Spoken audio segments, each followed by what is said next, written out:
Evangelho de João, capítulo 8, a partir do verso 1, diz assim: Jesus, no entanto, foi para o Monte das Oliveiras. De madrugada, voltou novamente para o templo, e todo o povo se reuniu em volta dele. E Jesus, assentado, os ensinava. Então os escribas e fariseus trouxeram à presença dele uma mulher surpreendida em adultério, e, fazendo-a ficar em pé no meio de todos, disseram a Jesus: Mestre, esta mulher foi surpreendida em flagrante adultério. Na lei, Moisés ordenou que tais mulheres sejam apedrejadas. E o Senhor, o que tem a dizer? Eles diziam isso, tentando-o, para terem de que o acusar. Mas Jesus, inclinando-se, escrevia na terra com o dedo. Como eles insistiam na pergunta, Jesus se levantou e lhes disse: Quem de vocês estiver sem pecado, seja o primeiro a atirar uma pedra nela. E, inclinando-se novamente, continuou a escrever no chão. Mas eles, ouvindo essa resposta, foram saindo um por um, a começar pelos mais velhos até os últimos, ficando só Jesus e a mulher em pé diante dele. Levantando-se, Jesus perguntou a ela: Mulher, onde estão eles? Ninguém condenou você? Ela respondeu: Ninguém, Senhor. Então Jesus disse: Também eu não a condeno. Vá e não peques mais. Amém. Que o Senhor nos abençoe no entendimento, na compreensão da sua palavra, meus irmãos, porque essa é uma das passagens que tem sido distorcida nos dias de hoje, mas nós vamos falar sobre isso. O apóstolo João está nos contando aqui a história dessa mulher que fora pega em flagrante adultério. A história é simples, né? A narrativa de uma coisa que aconteceu. Então, é muito direto aqui, não há entrelinhas, não há alguma coisa subjetiva que a gente pudesse aprofundar nela ali. A não ser, talvez, algumas considerações que a gente precisa fazer para ter, de verdade, uma aplicação correta para nós nos dias de hoje, né? Então, e com certeza, essa daqui é uma das mais ricas passagens das Escrituras, uma das mais ricas narrativas da Bíblia, que fala para nós de modo muito especial. Então, o que a gente precisa ter aqui, então, de pano de fundo? Bom, a história está ali tranquilo, dá até para a gente visualizar. Na verdade, essa cena já foi passada em filmes, né? Jesus está ali no templo, está sentado em algum lugar ali, talvez sentado, ou talvez até mesmo no chão, num banquinho próximo no chão. As pessoas, a multidão ali em volta. Precisa lembrar que estava em plena festa dos tabernáculos, Jerusalém apinhada de gente, e essa festa dos tabernáculos era uma festa de alegria mesmo. Aqui era uma celebração de alegria. Eles iam para lá para agradecer a Deus, ação de graças pelas colheitas. Eles lembravam do tempo que eles peregrinaram no deserto, por isso as cabanas, e também era um tempo de ação de graças e digamos assim, de exercício de misericórdia. Muitas pessoas lá ouvindo Jesus de novo, e chegam então alguns das autoridades judaicas ali, escribas, fariseus. Eles vêm com aquela mulher, passam pelo meio do povo e fica entre Jesus e os seus ouvintes. Então ali eles dizem para Jesus: Jesus, olha, essa aqui foi pega em flagrante adultério. Na lei, eles vão fazer menção a Levítico, né, e Deuteronômio. Na lei diz que ela deve ser apedrejada. O que o Senhor tem a dizer quanto a isso? Jesus não fala nada, continua lá escrevendo no chão, e depois ele diz que ele está sem pecado, atira a primeira pedra.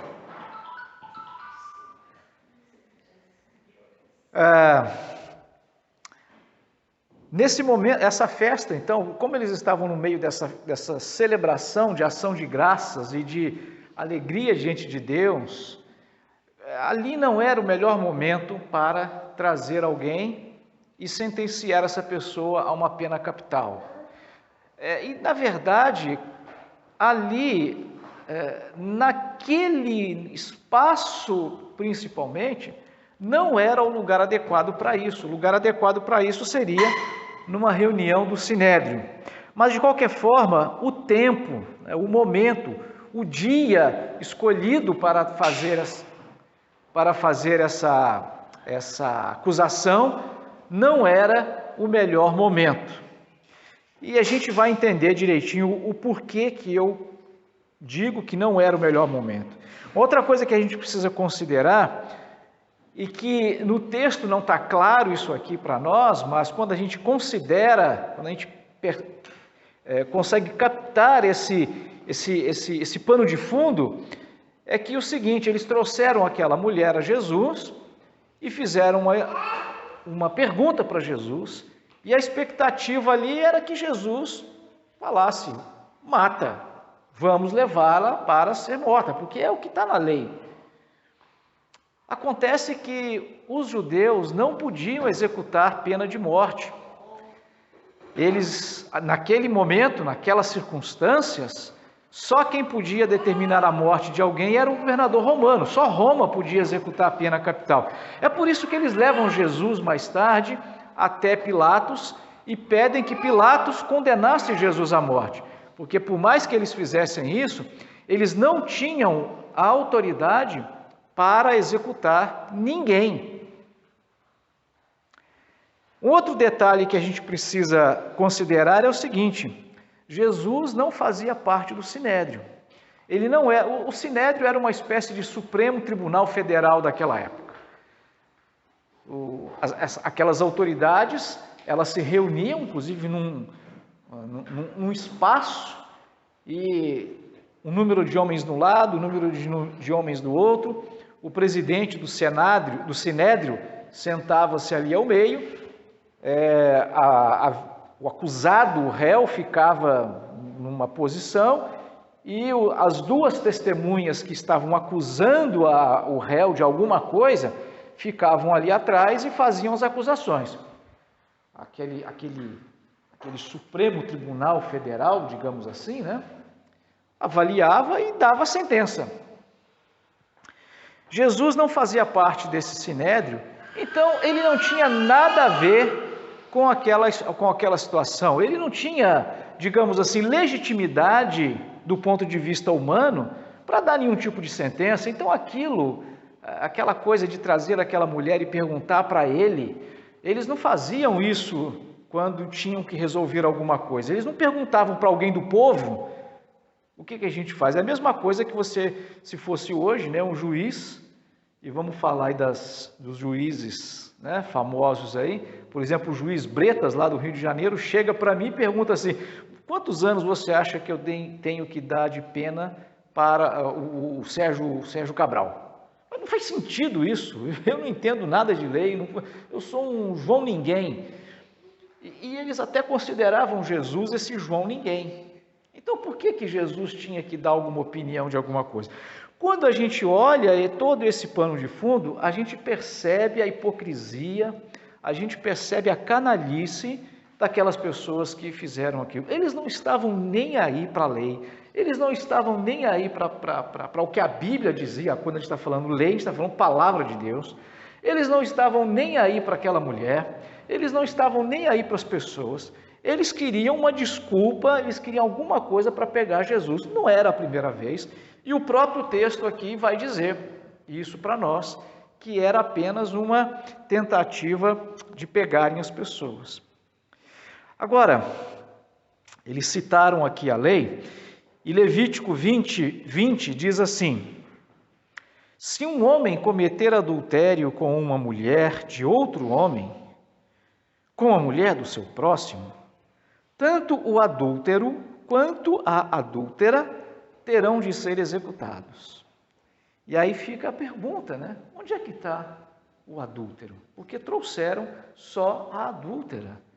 Que misoginia aí, né? Diriam hoje as pessoas se fosse essa coisa acontecendo nos dias de hoje. Meus irmãos, o ódio de fato cega as pessoas. Quando alguém se deixa levar pelo ódio, as pessoas, aquele que se deixa levar pelo ódio fica cego, não raciocina direito. Você vê, de vez em quando eu assisto, já falei isso tantas vezes, né, o canal ID. Aí eu assisto 1, 2 ou 3 dias seguidos, mas não dá para ficar vendo direto, porque aquilo ali é pior do que... Lembra os mais antigos do Aqui Agora? Né? Aquele jornal Aqui Agora? Né? Os mais antigos vão se lembrar disso daí. O da Atena hoje, aí, o outro passava era fichinha perto desse programa quando falava de crimes, né? O ID, está anos-luz à frente desse negócio. Eu paro de assistir, fico um tempão sem ver, eu já estou há meses sem assistir direto assim o ID, porque não dá, é muito indigesto, a gente fica, né? Apesar de ali eles não fazerem sensacionalismo, mas eu digo, no meu caso, a indigestão é de ver como tem gente cruel, como tem gente má nesse mundo, como tem gente que odeia. E alguns acham que vão cometer o crime perfeito. E como eu disse outro dia, né, já ouvi isso de um policial, não existe crime perfeito, existe crime mal investigado. Porque o criminoso que comete algum crime movido pelo ódio, ele, por mais que planeje, ele não consegue esconder tudo porque ele fica cego diante de algumas coisas. É o que aconteceu com esse povo. O ódio deles contra Jesus deixaram-nos cegos, e a hipocrisia e a maldade do coração deles fizeram com que eles perdessem toda a racionalidade. Eu fiz aqui criei um pequeno diálogozinho para ilustrar o que eu acho que poderia no sentido de hipótese. Isso aqui não tem a menor, digamos assim, condições da gente dizer, não, foi isso que aconteceu. Não, mas eu imaginei essa cena. Talvez, né, o Isaac chega para o Jacó e fala assim, lembra da Míriam, aquela adúltera? Vamos usá-la para pegar esse embusteiro. Mas Jacó, como que a gente vai fazer isso? Simples, Isaac.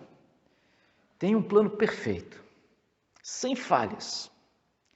Vamos levar a Míriam até ele, quando ele estiver no templo rodeado dessa gentalha. Vamos dizer que ela foi pega em flagrante adultério, o que eu e você aqui nesta sala sabemos muito bem que é verdade. Aí a gente pergunta para ele o que fazer. Se ele disser para apedrejar, como manda a lei, iremos denunciá-lo a Roma, e o governador o matará. Se ele disser para não apedrejar, o acusaremos de estar contra Moisés e pediremos a Pilatos a sua morte. Plano perfeito. Sensacional, Jacó. Você é demais. Agora vamos pegá-lo. Sem chance. Eu imagino que algo dessa natureza pode ter acontecido ali com, eu não sei se foram 2 ou mais de 2, né? Provavelmente mais, mas algo que eles fizeram esse tipo de combinação e eles acharam, agora a gente pega esse Jesus aí, a gente acaba com ele não passa de terça-feira, né? Porque a festa corria e aí haveria, né, digamos assim, um sábado, né, solene, etc. Então, aí na semana seguinte, eles matariam Jesus. Esse talvez é o que passou pela cabeça deles. O plano parecia tão perfeito que eles se esqueceram de um detalhe. Eles se esqueceram do adúltero. Eles estavam pegando a mulher, mas esqueceram do cara. Ou então, eles estavam tão confiantes de que nada daria errado, que diante do tumulto criado ali na hora, né? Eles pensaram, poxa, hora que a gente fala, hora que ele der a resposta, a gente vai fazer e vai virar um tumulto ali, as pessoas vão esquecer de tudo e é o que interessa para nós. Talvez eles contassem com isso. Um detalhe, irmão, se você já leu essa passagem, o texto de João, ele diz que ao apresentar a mulher, eles falam que ela fora pega em flagrante adultério. Talvez, e numa leitura que eu já fiz há tempos passados, eu imaginava isso também, que de repente eles estavam indo para algum lugar, aí alguém pegou a mulher com um sujeito lá no ato, aí pega.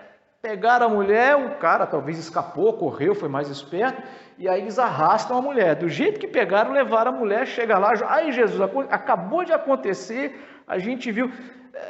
Talvez eu, num tempo passado, até pensei isso. Mas o texto, olhando com mais cuidado, ele não dá a entender isso. O que parece a mulher, eles sabiam que ela tinha adulterado, então não chegaram a prendê-la, porque ela estava solta, enfim, mas se tivesse presa, enfim, o fato é que o ato não tinha acontecido naqueles instantes, o ato já tinha acontecido há algum tempo atrás. O texto bíblico nos dá, o original nos dá a possibilidade de entender que essa é a melhor coisa que aconteceu. Então, por isso que eles planejaram, eles se lembraram, você lembra que tem aquela mulher que está lá, ela está aguardando o julgamento, ela, digamos assim, usando um linguajar de hoje, está lá presa provisoriamente, ou então está aguardando a sentença, enfim, alguma coisa nesse sentido. Então vamos pegar essa daí e vamos levar lá. Por isso que levaram só a mulher. Só que, quando chegam lá diante de Jesus, 1 João também vai nos dizer que Jesus é o nosso advogado. Lembra? Se pecarmos, filhinhos, essas coisas vos escrevi para que não pequeis. Contudo, se pecarmos, nós temos um advogado junto do Pai. Jesus está lá para nos defender, para agir, defender no sentido de agir como advogado a nosso favor. E Jesus aqui, nesse momento, ele age como um advogado com essa mulher, mesmo sem dizer nenhuma palavra, apesar de o texto deixar claro que ele escreve no chão. E essa é uma curiosidade, meus irmãos, que tem matado todo mundo até aqui e continuará até chegar no céu. E eu já sou o primeiro da fila para chegar, para perguntar para Jesus e falar: Jesus, conta para mim o que foi que o Senhor escreveu ali. Quem sabe ele vai contar. Vou chegar para ele e falar: Jesus, não me deixa esperar uma eternidade para matar essa curiosidade, Se bem que tempo é o que a gente vai ter, mas, enfim. A atitude de Jesus é como se ele tivesse falado: como vocês sabem que essa mulher é uma adúltera? Ou como vocês sabem que ela cometeu um adultério?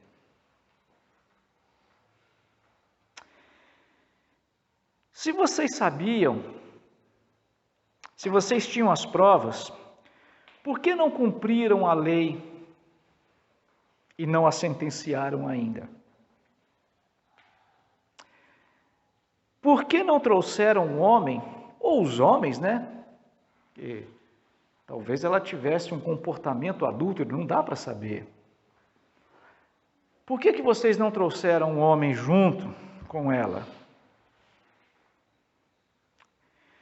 Como eu disse, meus irmãos, todo mundo fica intrigado com o que Jesus escreveu ali na areia. Ninguém sabe. Tem pessoas, eu já ouvi um comentarista dizer que Jesus estava escrevendo os pecados daquelas pessoas. O que Jesus estava escrevendo, os pecados das pessoas ali. Você matou, a morte, assassinato, fofoca, hipocrisia, sei lá. Alguém já escreveu isso. Porque Jesus fala: aquele que está sem pecado atira a primeira pedra, então eles foram embora, enfim, é possível. Agora, já que a gente, vocês estão me dando licença aqui, eu perguntei se vocês não falaram nada, então quem cala consente, vocês estão me dando licença para fazer aqui especulações. Eu acho que Jesus talvez estivesse escrevendo ali o nome.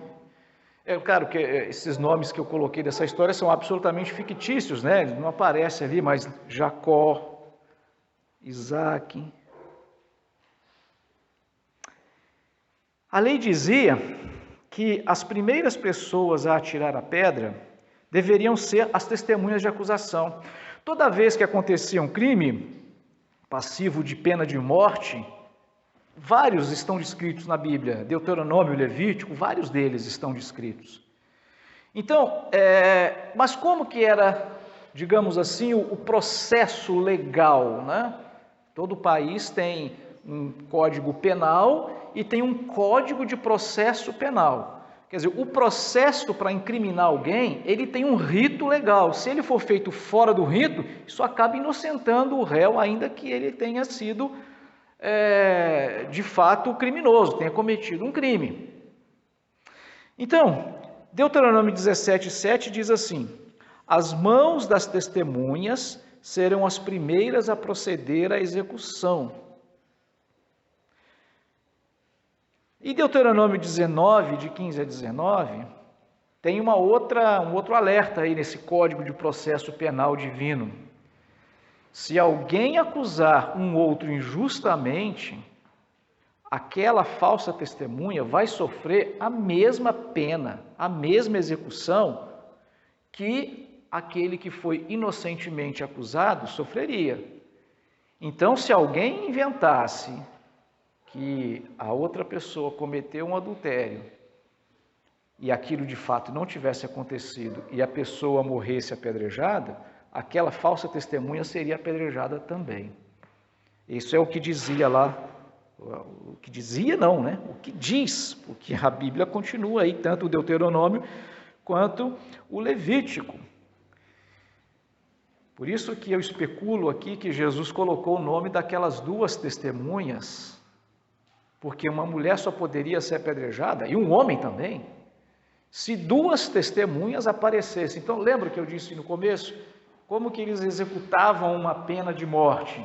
O sinédrio se reunia, 70 pessoas, o sumo sacerdote sentava lá, e naquela ocasião era o Caifás, ele sentava ali na posição principal, o grupo de um lado, um grupo do outro, a vítima ficava ali no meio e atrás as duas testemunhas. As duas testemunhas testemunhavam. Aí havia o julgamento, está condenado, pena de morte. Aquelas duas pessoas eram as primeiras que iam pegar a pedra e jogar na pessoa. Depois os outros da população também jogavam as pedras nas pessoas.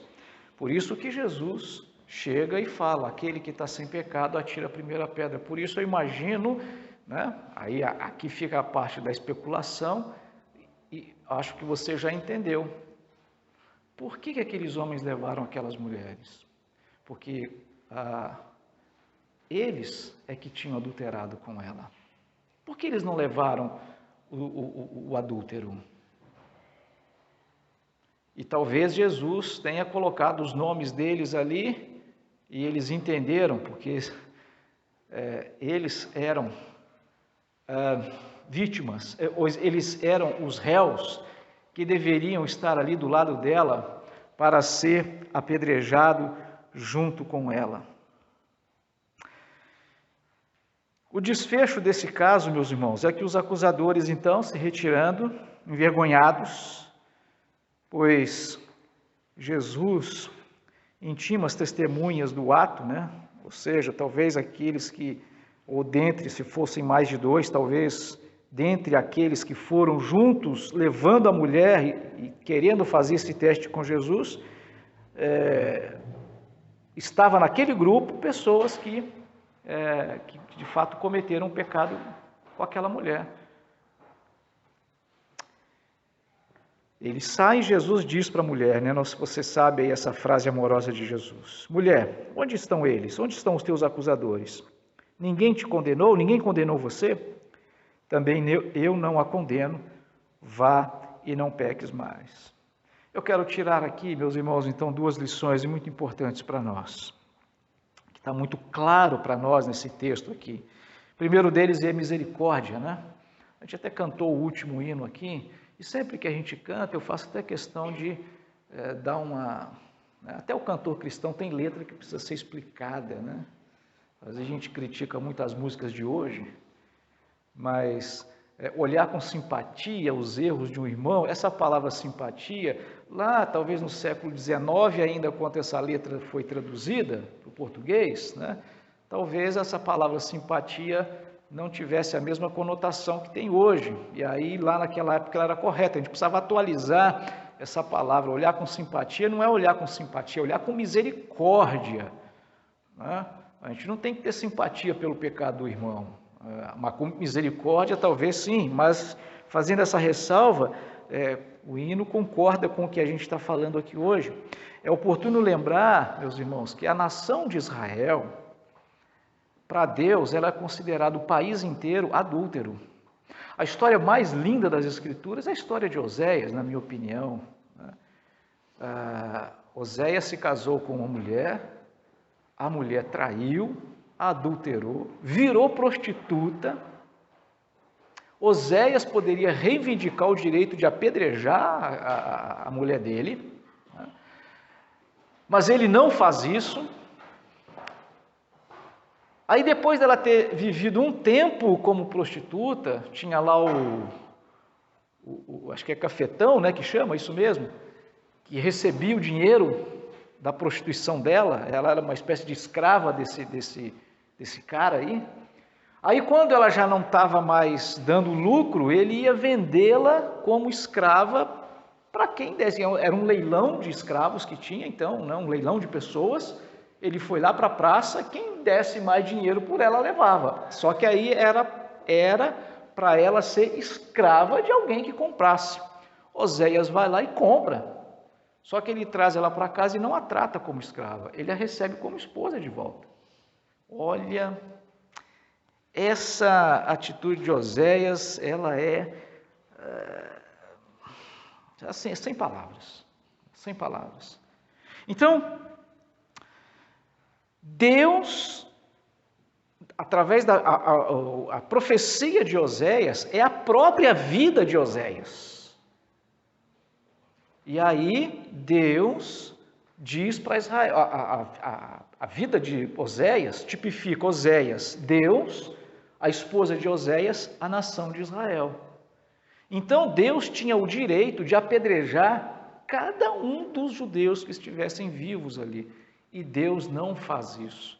Deus recebe, Deus agiu com misericórdia, inclusive com aquele adúltero que estava ali para acusar aquela mulher naquele momento ali. E essa era a atitude que eles tinham que ter. Só que eles não tiveram, né? Eles vão embora. E a mulher fica ali. Ou seja, Jesus demonstrou a sua misericórdia para com os pecadores, para com o pior dos pecadores. A segunda lição, meus irmãos, então a primeira é essa de nós compreendemos a misericórdia de Deus, nós compreendemos que diante de Deus nós somos adúlteros porque traímos a confiança, traímos o amor de Deus a todo tempo, mas Deus nos perdoa e age com misericórdia para conosco. Mas a segunda é que pecado é pecado. E aqui está o mau entendimento, ou o entendimento do politicamente correto, que hoje virou essa moda, né? De tudo ser tratado como pecado. A última delas a gente estava vendo agora em casa aí há pouco tempo, essa semana, uma reportagem de um jornal aí de distúrbios alimentares, né? E aí está passando lá umas crianças que, estão chamando de um distúrbio, criança que não quer comer outros tipos de alimento. Aí chega caso de criança, essa criança só come arroz e batata frita. Ela não come tomate, ela não come macarrão, não come carne, não come peixe, não come margarina, não come nada. Isso é distúrbio de não sei o que lá, não sei lá das quantas. A gente que é da mais das antigas, a gente resolvia isso de outra forma, né, meus irmãos? Mas, enfim, agora, isso é fichinha, né? Porque há não muito tempo atrás, numa grande emissora de TV do nosso país, uma reportagem chamando pedofilia de doença.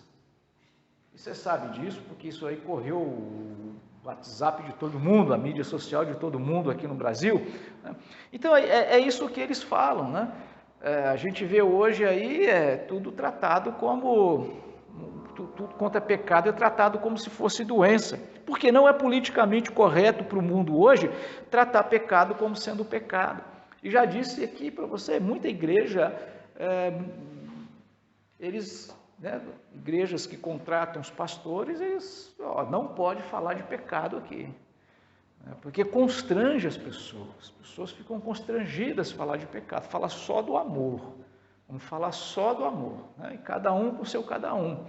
Não é essa atitude que nós vimos de Jesus. Jesus não disse que a mulher não pecou, Jesus não escondeu que ele não concordava com o pecado. Haja vista que, veja, a resposta de Jesus foi o seguinte, ele responde para eles, aquele que está sem pecado que atira a primeira pedra. Então, se de fato, a gente não sabe se Jesus ali exerce o seu dom ou a sua natureza da onisciência, porque em vários casos a Bíblia nos aponta que Jesus sabia o pensamento das pessoas, Jesus ele estava como ser humano, mas ele não abdicou dos seus dons divinos, dos seus atributos divinos. Não sei, posso dizer, se ele quisesse, ele poderia saber ler o coração daquelas pessoas.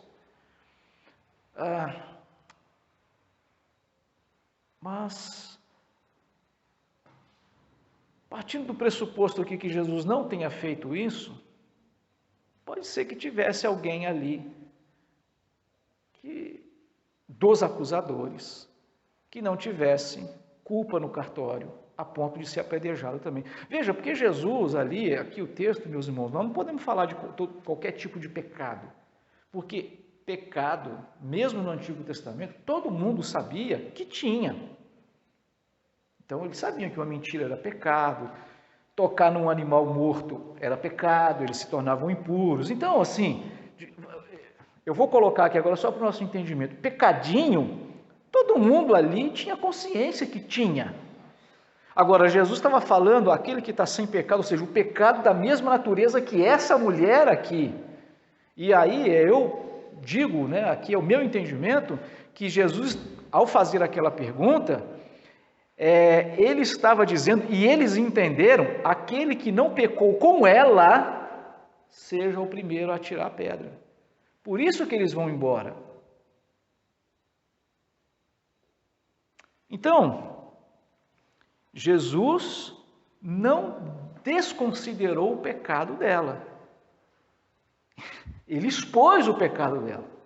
Em outras palavras, ele disse para aquela mulher, você adulterou e você merece ser apedrejada. Foi isso que ele disse para ela. Por isso que ele falou, aquele que está sem pecado, lança a primeira pedra. No coração da mulher, se coloca no lugar dela, no coração dela, qualquer pessoa daqueles acusadores ali, que tinha que ser dos acusadores, poderia pegar uma pedra e jogar nela e estava tudo certo. E Jesus não segurou ninguém. Ele não, ninguém vai tirar pedra nela, coitadinha. Vem aqui, minha querida, senta aqui. Coitadinha, gente, como é que vocês vão fazer isso? Ele não fez isso. Ele não escondeu o pecado. Ele expôs o pecado dela, porque o pecado é para ser exposto mesmo. O pecado moral, ele não é para ser escondido. A igreja não tem que varrer o pecado para debaixo do tapete. Não é assim. O pecado é para ser confessado, para ser exposto, ser confessado, ser perdoado e ser tratado. É isso que Jesus Cristo fez com ela. Agora, Jesus Cristo exerceu a misericórdia ali, a gente poderia dizer, naquele momento, no seu grau último. E aqui nesse momento, meus irmãos, eu entendo que Jesus, ele exerceu muito mais misericórdia do que amor. Se a gente for falar amor em termos de sentimento, talvez, isso fica muito difícil, mas amor enquanto ação, o verdadeiro amor é o amor que pune. Deus ama, Deus corrige, ou seja, Deus castiga, Deus dá chinelada, por assim dizer, aqueles a quem Ele ama. Só que a misericórdia não. A definição de misericórdia é não executar o castigo que o réu merece. Quando Deus age com misericórdia para comigo, Ele não está executando sobre mim o castigo que eu mereço. Isso é misericórdia. E aí, nesse sentido, eu posso aqui, talvez, é claro que não dá para fazer isso, digamos assim, na prática, mas na teoria, né, nesse momento, a misericórdia supera o amor. E Deus agiu, Jesus agiu na sua maior expressão de misericórdia para com aquela mulher. E aí a gente percebe isso ainda, que ele diz, olha, não peques mais. Jesus agiu com misericórdia, Jesus perdoou, e aí é claro que aquela mulher se sentiu perdoada, se sentiu amada, mas a advertência é, vai e não peques mais. Crente que é nascido de novo, meus irmãos, é aquele que abandona o pecado, é aquele que se arrepende e abandona o pecado. Aquele que se arrepende, confessa e abandona o pecado. É o que a gente, o que os antigos costumavam chamar de piedoso, piedade, a pessoa que é pia, é santa. Piedade é isso, santidade é isso. Santidade, e eu não tenho nada contra, aquela euforia, aquela coisa toda, claro, a igreja pode, os irmãos, evidentemente, já disse isso tantas vezes, mas a santidade é essa vida de reconhecimento de pecado, de pedido de perdão e de abandono do pecado, ou pelo menos esse esforço de abandono do pecado, essa caminhada de abandono do pecado. O crente que não é nascido de novo, aquele que vive na prática do mesmo pecado sempre, aquele que não aceita a correção, como eu disse, aquele que não é piedoso, e não anda em mudança, na busca pela mudança de vida. Nós provamos que nascemos de novo não praticando o mesmo pecado. Nós provamos que nascemos de novo quando nós abandonamos esses pecados.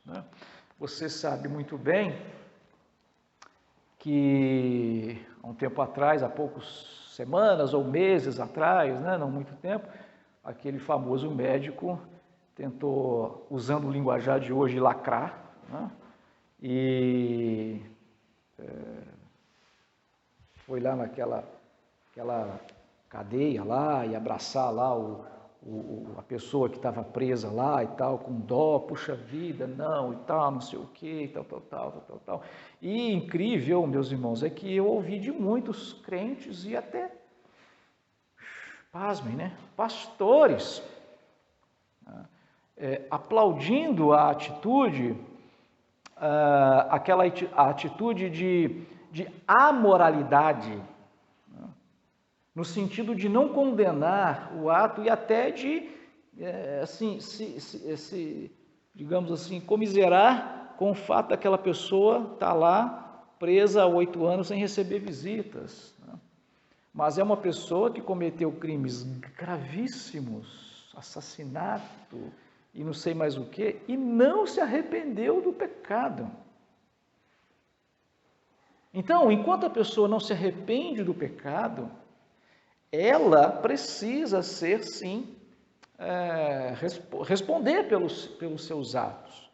Agora, quando nós levamos o mais terrível pecador e a pessoa se arrepende, a pessoa confessa o pecado, aí é lógico, a igreja deve abraçar.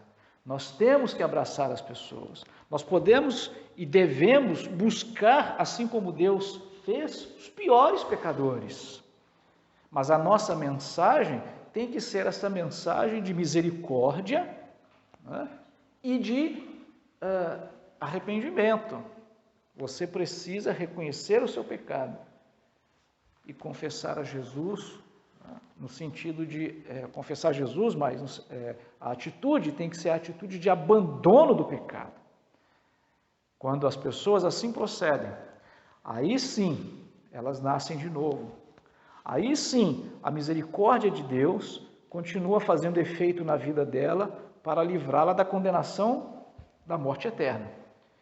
Porque se essa mulher aqui, nós não sabemos mais a história dela, se essa mulher aqui voltou a praticar os mesmos pecados de antes, a misericórdia a livrou da morte naquele dia. E talvez ela pode, se na hipótese dela não ter se arrependido e continuado na mesma prática, ela pode até ter morrido de velhice, mas não estará no céu. No entanto, ao que tudo indica, ela seguiu no caminho do arrependimento, e tomara que seja, né? E quem sabe nós vamos encontrá-la lá no céu quando nós chegarmos lá. Amém?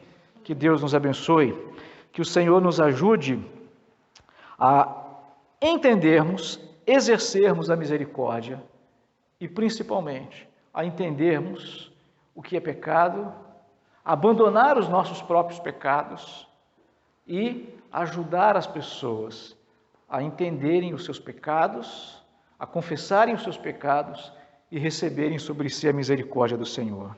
Oremos.